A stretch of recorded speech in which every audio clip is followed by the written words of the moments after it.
Good morning, Council and everybody. As always, it's an honor to be able to participate in this democratic process. And thank you for letting me do this from home. Thank you for putting forth the idea that there be a CPA, a qualified individual, looking at how the money gets procured and distributed for this event.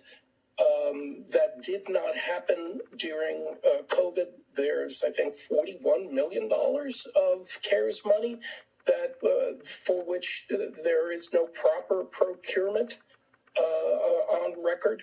That allowed Mayor Victorino and past Mayor Kimo Apana to set up an ad hoc turkey distribution system using the CARES money to set up refrigerated trucks of all around the county to distribute turkeys for Thanksgiving and Christmas, along with gift cards for $125 for food that recipients were told was a gift from the mayor. That was not a gift from the mayor. That was our money. That was CARES money. And that kind of thing must not be allowed to happen with the extraordinary amount of money and the extraordinary levels. You can imagine there's a lot of money at stake, and there's a lot of people that are coming in to try and rip that money off. So having an appropriate, non-local, non-connected CPA or whatever kind of appropriate financial controller, not connected to the community, the local values does not serve this community. This notion of local values that Victorino ran on and Mayor Bisson seems to be continuing with Bisson as usual practices of allowing exploitation of every aspect of this county to persist by local individuals, not hiring qualified individuals that come from outside this community, that have real world experience, is a disaster for this community.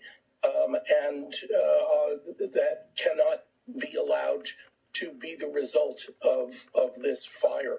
We need to use this disaster to transform this county into a modern municipality that is not exploited by local private business interests. So please, yes, an outside controller. As to this council running an I'm moving on to the next one. To this council, the Attorney General and the survivors' lawyers will investigate the emergency response much better than this council could ever do. This is a legislative body, and you should limit the investigation to the legislative aspects that contributed to this disaster. And what are some of those legislative aspects? Do indeed look at page 34 of the West Maui Community Plan. That photo shows the fire coming, just kissing Lahaina town in 2018. And the community plan has language that it requires all projects going forward to incorporate defensible space around their perimeter. It requires new buildings to serve as emergency shelters, but somehow it only encourages the development of fire breaks and bioswales that can be used for greenways and recreational paths. How did that language of encouragement rather than requirement end up in the West Maui Community Plan? Whoever's responsible, and hopefully there are transcripts of all of those meetings and stuff, whoever supported and pushed back on that not being requirement, the lawyers pursuing wrongful death claims probably want to know who those individuals are, because that's where responsibility lies. There are council actions that have been taken and ignored. You did an audit. The ZAED audit was initiated by the county council, and it showed a clear pattern in the planning department of cronyism, intimidation, and corruption. Michelle McLean was at the heart of that criticism, and now she's been rewarded as an executive assistant working for Alice Lee? Are you kidding me?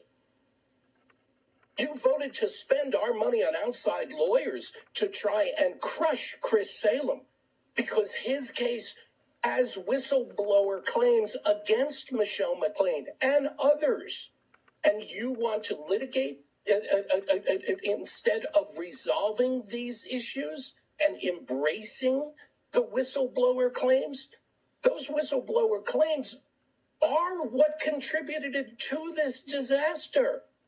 And Shirley, I'm sorry, appearance of conflict. Please look up the concept. Can you keep your remarks on the agendized item, please? Investigate plea. Oh. Criminals know that if they... That's 3 minutes. They muted it. Sure, the next testifier is...